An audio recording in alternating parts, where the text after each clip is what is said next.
그녀의 눈동자가 내게로 향했다. 놀람과 혼란, 그리고 아주 미세한 슬픔이 섞여 있었다. 그의 몸은 유난히 느리게 흘렀다. 바람이 분다기보다 어딘가에서 오래된 숨결이 스쳐 지나가는 듯했다. 나는 그 바람 속에서 한 사람을 다시 마주했다. 시간이 우리를 잊었다고 믿었지만 마음은 그렇지 않았다. 그녀는 친구의 어머니였다. 나보다 20해 이상을 먼저 살아온 사람. 하지만 그날의 그녀는 나의 기억 속 어른이 아니었다. 낯선 조명 아래 어딘가 외로워 보이는 여자. 웃음 끝이 조금은 젖어있던 사람. 처음엔 그냥 반가움이었다. 오랜만에 본 얼굴, 반가운 인사, 그리고 그저 잠시 머물다 떠날 인연이라 생각했다. 하지만 그녀의 눈빛이 내 이름을 천천히 부를 때 내 안에 무언가가 조용히 무너졌다. 그날 그녀의 목소리는 봄밤의 바람 같았다. 봄 날씨라 봄 햇살에 고운 옷을 입고 나왔다. 옷은 하얀 원피스로 입고 나왔는데 속살이 다 비쳤다. 속옷 팬티도 햇살에 다 보이고 가슴 유두는 살짝 튀어나오는 거 보니 브레이저는 안 한 것 같았다. 집이 근처라 편하게 입고 나온 것 같았다. 그녀는 말했다. 요즘 힘들지? 세상이 너무 빠르게 변하니까 사람도 지치더라. 나는 아무 대답도 하지 못했다. 그저 고개를 끄덕이며 그 말의 온기에 잠시 머물렀다. 우리는 이른 시간에 만나 커피를 마시며 이야기 보따리를 풀기 시작했다. 1시간 정도 흐르자 둘이는 말이 없이 침묵만 흘렀다. 누나가 기분 전환 좀 할까? 노래방 가자고 했다. 누나가 나보고 먼저 노래 부르라고 해서 한 곡 골랐다. 그녀가 좋아하던 노래였다. 세월이 만든 주름 사이로 미소가 스며들었다. 그 순간 나는 처음으로 여자라는 단어를 그녀에게 느꼈다. 그리고 동시에 그 생각이 얼마나 위험한지 깨달았다. 마음이 가는 방향은 언제나 옳지 않았다. 하지만 멈출 수 없었다. 그날 밤 우리는 오래 이야기했다. 서로의 안부, 세월이 흘러간 이야기, 그리고 웃다가 문득 조용해지는 순간들. 그녀가 잔을 내려놓으며 말했다. 넌 참 여전하구나. 예전에도 말이 없었지. 나는 겨우 웃었다. 그녀의 눈동자가 내 얼굴을 잠시 스쳤다. 짧은 순간이었지만 그 안엔 무언가 깊고 말할 수 없는 온도가 있었다. 나는 누나에게 술 한잔 하자고 말을 했다. 누나는 처음에는 싫은 표정지었지만 마지 못해 먹자고 했다. 누나는 자기가 산다며 노래방에서 시켜 먹자고 했다. 나는 친구 엄마라는 생각을 잠시 잊고 있었고 누나랑 흥겹게 노래도 부르고 술도 어느 정도 먹은 것 같았다. 노래가 끝나고 둘이는 자리에 앉았다. 둘이는 말이 없자 시간이 흘러 정적만이 몇 분 동안 흘렀다. 누나의 앵두 같은 입술이 내 귓가에 다가와 너 키스해봤니? 나는 가슴이 쿵당쿵당 뛰었다. 내가 머뭇거리니까 누나가 먼저 키스를 해주었다. 집으로 돌아오는 길 마음이 복잡했다. 한편으론 설렘 또 한편으론 두려움. 이건 안 돼. 수십 번 되뇌었지만 이미 마음 한구석이 흔들리고 있었다. 그날 이후 이상하게 그녀의 얼굴이 자꾸 떠올랐다. 커피를 마실 때도, 버스를 탈 때도, 심지어 하늘을 올려다볼 때도 그녀의 웃음이 바람처럼 스며들었다. 그때는 몰랐다. 그 만남이 내 인생의 균형을 무너뜨릴 만큼 큰 파도를 불러올 거라는 걸.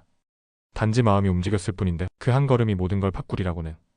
그녀를 다시 만난 건 그로부터 일주일쯤 지난 뒤였다. 우연처럼 보였지만 어쩌면 마음이 이끌었는지도 모른다. 그녀의 집 앞 골목을 걷다. 문득 발이 멈췄다. 낯익은 화분, 익숙한 향기. 그 집의 작은 불빛이 나를 붙잡았다. 문을 두드릴 용기는 없었다. 그냥 몇 걸음 떨어진 곳에서 한참을 서 있었다. 그러다 문이 열리고 그녀가 나왔다. 손에는 분리수거 봉투, 얼굴엔 놀람이 스쳤다. 태식이니? 그녀의 목소리가 내 이름을 감싸 안았다. 나는 어색하게 웃으며 인사했다. 그녀는 잠시 망설이다 문을 활짝 열었다. 들어올래? 날도 추운데. 그녀의 집은 조용했다. 창가에 걸린 커튼 사이로 저녁 햇살이 길게 비쳤다. 그녀가 내게 따뜻한 차를 내밀었다. 이런 시간에 웬일이야? 그냥 보고 싶어서 왔어요. 그 말이 목 끝까지 차올랐지만 대신 이렇게 말했다. 가끔 생각이 나서요. 그날 이야기하던 게 자꾸. 그녀는 고개를 끄덕였다. 나도 그래. 이상하지? 오래전 제자 같았던 애가 이렇게 성인이 돼 있네. 그 말에 마음 한쪽이 흔들렸다. 잠시 정적이 흘렀다. 벽시계 초침 소리가 또렷하게 들릴 만큼. 그녀는 찻잔을 들고 시선을 창밖으로 돌렸다. 이상하게 요즘 혼자 있는 게 더 힘들어.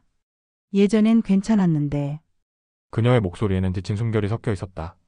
그녀가 말끝을 맺기 전에 나는 그저 조용히 말했다. 저도 그래요. 누군가를 생각하면 안 되는 걸 알면서도 그게 잘 안 돼요. 태식아, 그건 하면 안 되는 생각이야. 그녀의 목소리는 부드러웠지만 단호했다. 나는 고개를 숙였다. 알아요. 근데 이상하죠. 그날 이후로 다른 생각이 안 나요. 그냥 그 웃음만 계속 떠올라요. 그녀는 한참 동안 아무 말이 없었다. 손끝이 살짝 떨리는 게 보였다. 그러다 조용히 말했다. 사람의 마음이란 게 때로는 잔인할 만큼 솔직하지. 그녀의 말이 내 마음을 찔렀다. 그래도 이건 안 돼. 그녀가 그렇게 말했지만 눈을 피하지는 않았다. 그 안에 머물던 온기가 나를 놓아주지 않았다. 그날 밤 돌아오는 길은 참 길었다. 발걸음마다 죄라는 단어가 따라붙었다. 하지만 이상하게 후회는 들지 않았다. 그녀를 향한 마음이 죄라면 나는 기꺼이 그 무게를 짊어지고 싶었다. 며칠 뒤 그녀에게서 짧은 메시지가 왔다. 그날 고마웠어. 이상하게 마음이 조금 가벼워졌어. 그 한 문장에 숨이 멎는 듯했다. 나는 답장을 쓰다 지웠다. 저도요라는 말이 너무 가벼워 보였다. 대신 이렇게 남겼다. 언제든 괜찮을 때 차 한잔해요. 그녀는 바로 답하지 않았다. 하지만 이틀 뒤 한 줄이 도착했다. 이번 주말 시간 되니? 그 순간 세상이 조용해졌다. 마치 모든 소리가 멈추고 오직 그 한 문장만이 가슴속에서 울렸다. 그 주말 하늘은 묘하게 흐렸다. 비가 내릴 듯 말 듯 공기엔 물의 냄새가 섞여 있었다. 나는 일찍 도착해버렸다. 그녀의 집 앞 벤치에 앉아 손끝으로 공기를 쓸었다. 떨리는 마음이 바람처럼 가볍고도 무거웠다. 문이 열렸다. 그녀는 평소보다 차분한 옷차림이었다. 하얀 셔츠와 연한 회색 스웨터, 그리고 조용히 웃는 얼굴. 먼 길 왔네. 그 말에 담긴 온기가 내 마음을 녹였다. 거실엔 은은한 커피 향이 퍼졌다. 우리는 마주 앉아 별다른 말 없이 시간을 흘려보냈다. 대화보다 침묵이 더 많았지만 그 침묵이 오히려 편안했다. 그녀가 말했다. 이상하지? 이렇게 조용한 게 좋은 나이가 된다는 게. 나는 그저 웃었다. 조용하니까 마음이 들리잖아요. 그녀는 고개를 들더니 한참 동안 나를 바라봤다. 그 눈빛은 따뜻했지만 어딘가 아팠다. 태시가 너 참 어른이 됐구나. 그녀가 조용히 말했다. 그 말이 어딘가 쓸쓸하게 들렸다. 나는 숨을 고르며 말했다. 저 그날부터 생각했어요. 이 감정이 잘못이라면 그래도 그 잘못을 후회하지 않을 수 있을까 하고요. 그녀의 눈썹이 살짝 떨렸다. 넌 아직 어리잖아. 세상은 이런 걸 쉽게 용서하지 않아. 그건 알아요. 하지만 마음이 멈추질 않아요. 잠시의 침묵.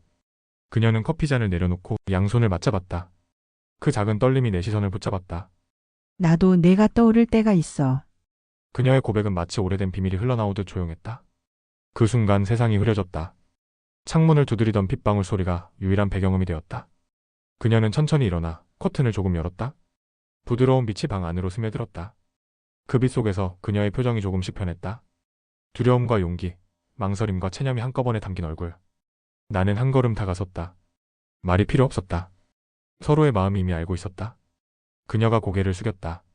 나는 그저 조심스레 그녀의 손을 감쌌다. 그 손끝은 따뜻하고 아주 작았다. 그녀는 그 손을 놓지 않았다. 마치 오래전부터 기다려왔다는 듯이. 그날 밤 아무 말도 하지 않았다. 시간은 느리게 흘렀고 세상은 문 밖에서 조용히 멀어졌다. 그녀의 숨결이 내 어깨에 닿을 때마다 나는 이 순간이 오래도록 기억될 거란 걸 알았다. 사랑이란 거창한 말이 아니었다. 그저 서로의 온기를 나누며 지금 이 순간을 살아있는 채로 느끼는 것. 그게 전부였다. 새벽 무렵 창문 너머로 빗소리가 잦아들었다. 그녀는 조용히 말했다. 이런 일은 없었던 걸로 해야겠지. 나는 대답하지 않았다. 그저 고개를 떨구며 그녀의 손을 다시 감싸쥐었다. 그녀는 미소를 지었다. 슬프고도 아름다운 미소였다. 그날 이후 모든 것이 조금씩 달라졌다. 그녀의 집 앞을 지나칠 때마다 내 안의 시간이 멈춘 듯 했다. 문틈 사이로 스며나오던 커피향, 밤마다 들리던 빗소리, 그 모든 게 이제는 내게 불안으로 남았다. 그녀는 변함없이 일상을 이어갔다. 평소처럼 웃었고 평소처럼 말했다. 하지만 나는 알았다. 그 웃음 뒤엔 쉰 듯한 한숨이 숨어 있었다. 나는 몇 번이나 전화를 걸려다 멈췄다. 그녀의 이름을 부르면 무언가 돌이킬 수 없는 일이 벌어질 것 같았다. 며칠 뒤 그녀에게서 짧은 문자가 왔다. 당분간 만나지 말아요. 짧은 문장이었지만 그 안에 모든 말이 들어있었다. 이건 사랑이 아니라 흔들림이었다. 우린 너무 늦게 혹은 너무 일찍 만난 거다. 그녀의 마음이 고요히 멀어지는 게 느껴졌다. 나는 아무 말도 할 수 없었다. 그녀를 붙잡을 명분도 용기도 없었다. 내 안의 모든 말은 목 끝에서 사라져버렸다. 그날 밤 거울 속에 내 얼굴을 오래 바라봤다. 마치 낯선 사람 같았다. 사랑을 품었지만 감당하지 못한 사랑. 그게 나였다. 며칠 뒤 그녀의 남편이 돌아왔다. 출장이 길었다던 그가 이제는 다시 집으로 돌아온 것이다. 그 소식을 들었을 때 내 마음 어딘가가 조용히 무너졌다. 나는 아무 말 없이 그 거리에서 발걸음을 돌렸다. 그녀의 창가엔 따뜻한 불빛이 켜져 있었다. 그 불빛 속에서 그림자 하나가 움직였다. 그게 그녀인지 아니면 그의 모습인지 알 수 없었다. 비가 내렸다. 나는 그대로 걸었다. 한참을 아무 목적도 없이 길 위에 무릉덩이에 내 얼굴이 비쳤다. 그 얼굴은 울고 있었다. 그 순간 깨달았다. 사랑이 무너지는 건 소리 없이 이루어진다는 걸. 거대한 폭발이 아니라 아주 작은 균열에서 시작된다는 걸. 며칠 후 그녀는 내게 편지를 남겼다. 그 편지는 짧았지만 따뜻했다. 우리의 시간은 틀리지 않았어요. 다만 세상이 우리를 허락하지 않았을 뿐이에요. 그러니 부디 나를 미워하지 말아요. 그 글씨는 조금 떨려 있었고 잉크는 군데군데 번져 있었다. 아마 눈물 때문이었을 것이다. 나는 그 편지를 품에 넣고 한참을 걸었다. 그녀가 내 안에 남긴 건 사랑이 아니라 기억이었다. 밤이 깊어지자 모든 것이 잠잠해졌다. 그녀의 집 불빛이 꺼지고 거리는 다시 어둠 속으로 가라앉았다. 나는 하늘을 올려다보았다. 별 하나 보이지 않는 밤. 그런데 이상하게도 마음은 평온했다. 사랑은 끝났지만 그녀를 사랑했던 내 시간은 분명히 존재했으니까